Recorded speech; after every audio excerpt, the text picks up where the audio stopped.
Yeah, there's so much to go in here. I mean, I kind of want to push us into dualism through kind of, I guess, two philosophers that are very well known, Rene Descartes and Derek Parfit. I think it'd be good to try and enter this through the idea of kind of persons or personhood. Um, we can kind of define the term if we need to shortly, but I guess it's all about kind of this sort of reductionist Parfitian view of person and the non-reductionist Cartesian view of person.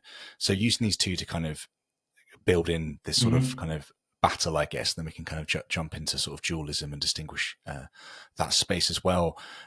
Kind of Parfit in Reasons and Persons kind of compares humans to a nation, which is a consistently changing thing. England today is not the same as England was 40 years ago, or during World War II, or during the Roman invasion, or whatever it is we want to say. Like, England has consistently changed over time, and it wasn't England at one point, and it was something else entirely different as well. I've got a relative. She's going to be in her, I think she's 90 in like 2 weeks' time. It's crazy. She's got vascular dementia, so she's not been the person I remember from when I was a little lad for 6 to 7 years now. She's been somebody else. Her identity, her sort of person has changed quite drastically. So as I was reading Reasons and Persons, this kind of really resonated with me quite a lot. There's this idea that kind of personhood flux, essentially, like a nation.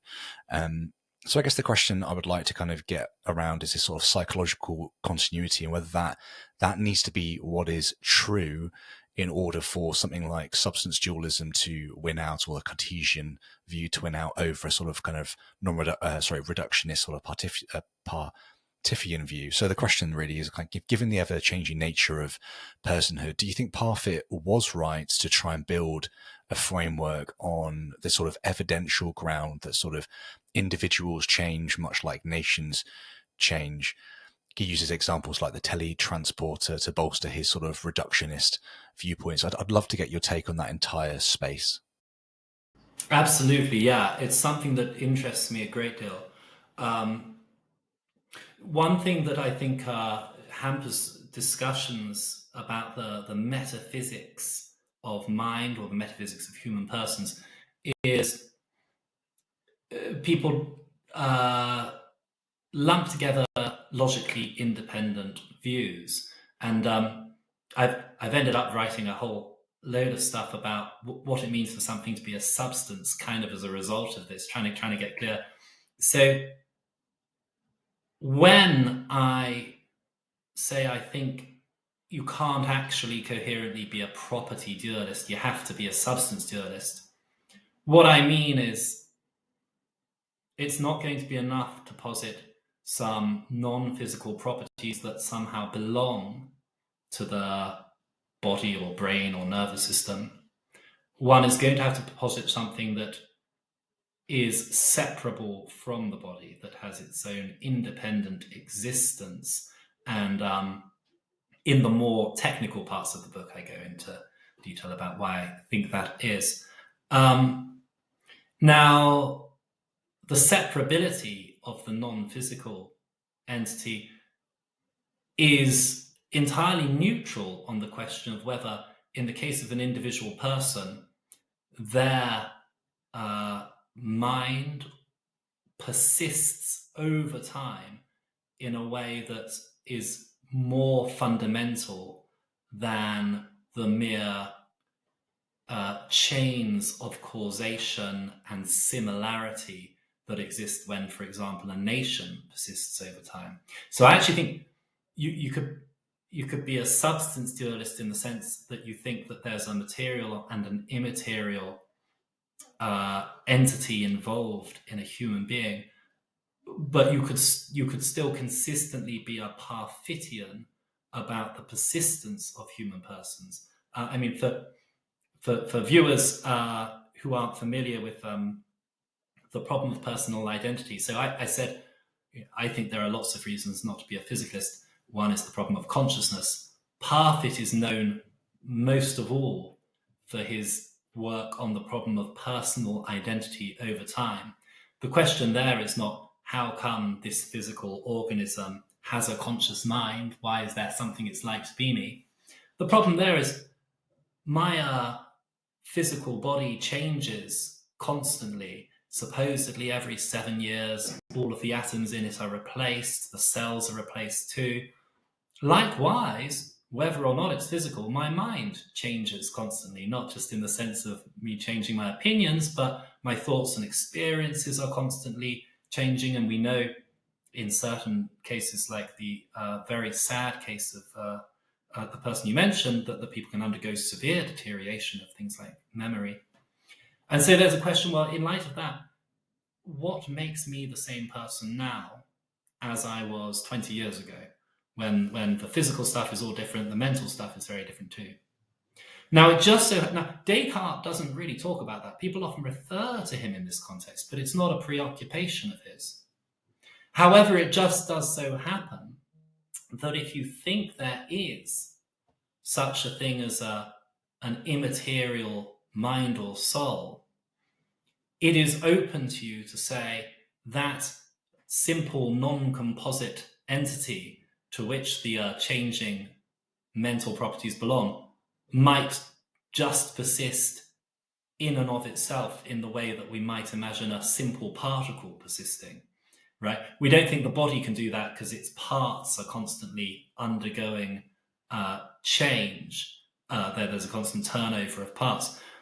So those people who want to say, actually, I really do think I fundamentally persist over time.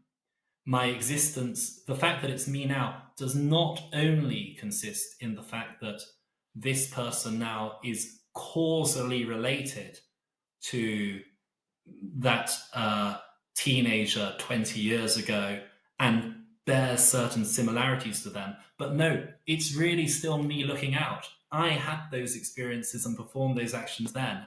And likewise, it's really going to be me still, as it were, looking out from behind these eyes 20 years from now in the future. If you want to say that, it looks like, again, you're not going to be able to be a materialist because you're going to need something in addition to the body that could, in principle, have some unchanging core or nucleus in virtue of which it's still you. Derek Parfit, I think, I really appreciate his work on this, although I ultimately come down on the opposite side to him. His he draws this distinction very helpfully, and he's principally interested in how we should feel about our future selves. What kind of, whether it matters that I survive over time, is that important? And what Parfit says is, well, like intuitively, before we start doing philosophy, we take it for granted that there's a fundamental sense in which we survive over time.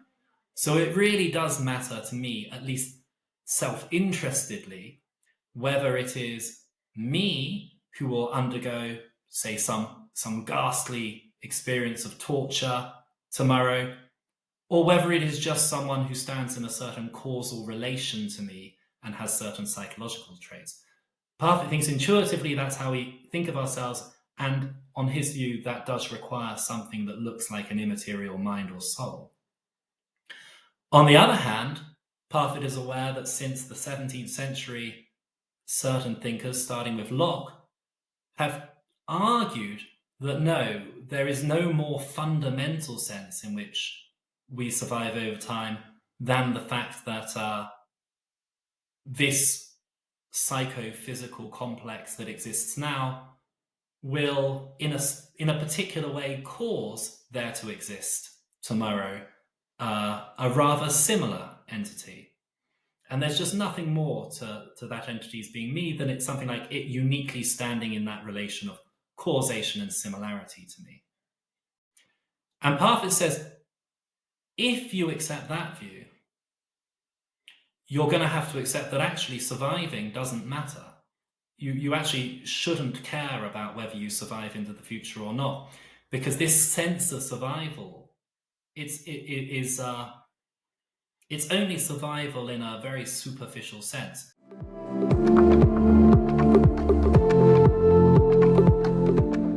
If you enjoyed this clip, then head on over to Locals to access the full conversation right now.